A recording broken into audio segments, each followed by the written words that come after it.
Amerika Serikat dan China debat sengit soal Laut Cina Selatan di DKPBB. Menteri Luar Negeri Amerika Serikat Antony Blinken dan Wakil Duta Besar China untuk PBB, Dai Bing, terlibat perdebatan sengit terkait sengketa Laut Cina Selatan di Dewan Keamanan. Blinken memperingatkan Dewan Keamanan PBB soal konflik akibat sengketa di Laut Cina Selatan yang mempengaruhi keamanan dan perdagangan di wilayah perairan itu. Konflik di Laut Cina Selatan atau di laut manapun akan memiliki konsekuensi yang serius bagi keamanan dan perdagangan dunia, ujar Blinken dalam rapat Dewan Keamanan PBB di New York, Amerika Serikat.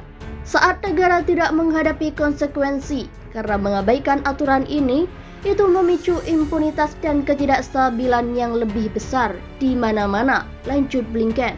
China mengklaim seluruh perairan Laut Cina Selatan sebagai wilayah kedaulatannya dengan alasan berdasarkan sejarah. Klaim China tumpang tindih dengan zona ekonomi eksklusif Vietnam, Malaysia, Brunei Darussalam, dan Filipina. Laut Cina Selatan merupakan perairan yang kaya akan sumber daya alam dan ikan. Nilai komoditas yang diangkut melalui perairan itu disebut bisa mencapai triliunan dolar. Kami melihat pertemuan berbahaya antar kapal di laut dan tindakan provokatif untuk mengedepankan klaim maritim yang melanggar hukum, kata Blinken. Amerika Serikat, kata Blinken, prihatin dengan tindakan China yang mengintimidasi dan menggertak negara lain agar tidak mengambil sumber daya laut di perairan itu.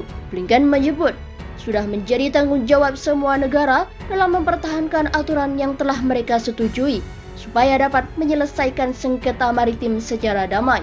Sementara itu, Dai Bing menuding Amerika Serikat mengganggu negara-negara di kawasan sekitar perairan Laut Cina Selatan dengan mengirim kapal dan pesawat militer. Amerika Serikat secara sewenang-wenang mengirim kapal dan pesawat militer ke Laut Cina Selatan sebagai provokasi dan secara terbuka mencoba untuk mengganggu negara-negara di kawasan itu, ucap Dai. Ini menjadi ancaman terbesar bagi perdamaian dan stabilitas di Laut Cina Selatan.